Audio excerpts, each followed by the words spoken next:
Ce que vous devez savoir, lorsque nous parlons des habitants de la mer. Ça sous-entend qu'il y a des gens qui vivent ou des esprits qui vivent dans le zoo. Le livre d'Apocalypse est un livre mystérieux. C'est un livre qui parle au même moment du passé, du présent et du futur. Dans ce texte que nous venons de lire, on nous parle de la guerre qui était au ciel. Nous savons tous que cette guerre était déjà passée. Donc nous voyons là, la Bible nous parlait du passé, l'Apocalypse nous parlait du passé. La Bible dans l'Apocalypse nous parle de la marque de la bête. La marque de la bête qui se fera après l'enlèvement de l'église. Donc Apocalypse nous parle aussi du futur. Et il y a des histoires présentes que nous vivons dans notre planète qu'Apocalypse avait déjà parlé de cela. Donc le livre d'Apocalypse est un livre qui parle du passé, du présent et du futur. Et en le lisant, il faut être très attentif pour comprendre certaines choses dont la Bible parle dans le livre d'Apocalypse. Mais une histoire mystérieuse est ici. La Bible dit qu'il y a une guerre au ciel. Et après cette guerre-là, la Bible dit que Michael a combattu avec ses anges. Michael n'a pas combattu seul. Il a combattu avec ses anges. Le serpent ancien, le diable, a combattu aussi avec ses anges. Je vais souligner quelque chose très rapidement. Vous devez savoir, mes bien-aimés, que ce n'est pas parce que Satan était un archange qui s'est rébellé contre Dieu. Parce qu'il y avait plusieurs archanges. Michael était un archange. Gabriel était un archange. Mais ils ont fait le choix de rester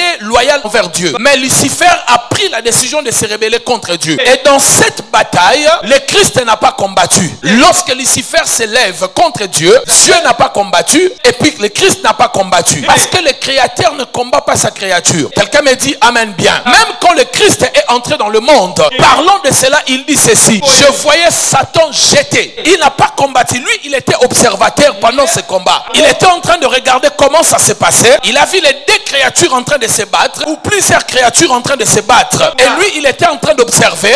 Et quand il vient sur la terre, il dit: je l'ai vu comment on les jetait sur la terre. Parce que je ne pouvais pas les combattre. Maintenant, qu'est-ce qui s'est passé? Lors de ces combats, ils ont été précipités, jetés sur la terre. Et lorsqu'ils ont été jetés sur la terre, la Bible dit: malheur à vous qui habite la terre et la mer. Alors, nous voulons maintenant comprendre quelles sont les raisons pour lesquelles nous parlons de cette thématique. 4 raisons sont importantes. La première raison, parce que les eaux ont une place particulière dans la Bible. Deuxièmement, parce que l'humanité est dominée par l'eau. Donc notre terre est dominée par l'eau. Actuellement, nous sommes à plus ou moins 80% d'occupation de l'eau sur notre planète. Lorsqu'on parle de la terre, 80% plus ou moins occupe la terre, une grande partie de la terre. Je veux dire que le sec reste avec 20%. Avec le réchauffement climatique, nous pensons que les eaux vont encore prendre de l'espace. Parce que l'eau est une puissance dangereuse. On ne peut pas la contrôler. L'eau peut casser même des ponts, ravager tout un pays. Troisième raison, parce que le corps humain est composé d'eau. Plus de 70% ou 70% du corps humain est dominé de l'eau. Alors vous comprenez l'influence des esprits marins et des esprits des eaux sur la terre et dans le corps de l'être humain. Parce que le corps humain est dominé par l'eau. Et là où il y a l'eau, les esprits des eaux peuvent fonctionner facilement. Notre planète est dominée des eaux et ces esprits des eaux peuvent travailler facilement. C'est pour cela, même parlant de mari et de femme de nuit, ce sont des démons qui travaillent avec des liquides. J'en parlerai plus tard. C'est pour cela, même une jeune fille ou un jeune garçon qui est dominé par un esprit des eaux, aussi longtemps il n'a pas encore commencé à avoir des liquides sous forme de la menstruation, sous forme de sperme, des fois les démons ne peuvent pas se manifester jusqu'à ce qu'ils vont voir les débuts des liquides. Et j'en parlerai plus tard dans le futur. Quatrième vérité, parce que partout où il y a l'eau, dans cet environnement-là, l'ennemi attaque sérieusement. Quelqu'un me dit amen bien. Alors quand Satan a été précipité, la Bible nous fait voir, il a été jeté sur la terre. Mais quand on lit la Bible, à cette époque-là, le secte n'existait presque pas. Vous remarquerez que la Bible dit dans Genèse chapitre 1, au commencement, la terre était informe et vide. Et qu'est-ce qui s'est passé? L'Esprit de Dieu s'est mouvé au-dessus de quoi? Des eaux. Parce que l'eau était plus dominante que la terre qui était sèche ou sec. Et quand ces esprits sont descendus,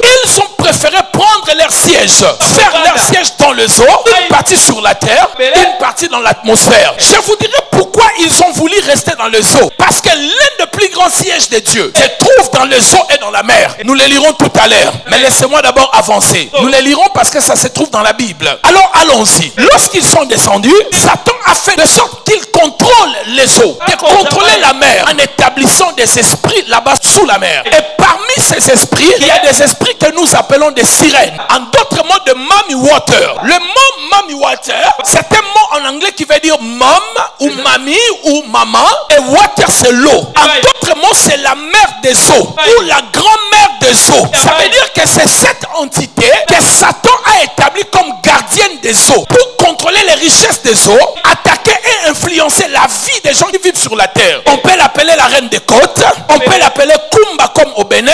Ce sont des appellations seulement de Mami Water. Quelqu'un me dit amen bien. Et pas seulement de Mami Water, il y a d'autres habitants dans le zoo. La Bible nous parle des serpents fuyards, la Bible nous parle de grands crocodiles qui étaient les types de Pharaon, ainsi de suite, et nous allons étudier cela. Alors mes bien-aimés dans le Seigneur, vous devez savoir mes bien-aimés, Satan a voulu la mer parce que la mer renferme des richesses. Deuxièmement, les 80% des commerces du monde entier se passent à travers les eaux, à travers des conteneurs, à travers des bateaux. 80% des commerces, ça ne se passe pas au niveau aérien, mais c'est au niveau fluvial. Les véhicules, les grands engins, toutes ces choses qui arrivent d'un pays à un autre passent à travers les eaux. Et lui, il aime contrôler les eaux pour contrôler les richesses. Deuxièmement, parce qu'il sait que Dieu avait un siège dans les eaux. Lui aussi, il voulait avoir un siège dans les eaux. Ézéchiel chapitre 28, verset 2. Fils de l'homme, dit au prince de Tyr, ainsi parle le Seigneur l'Éternel.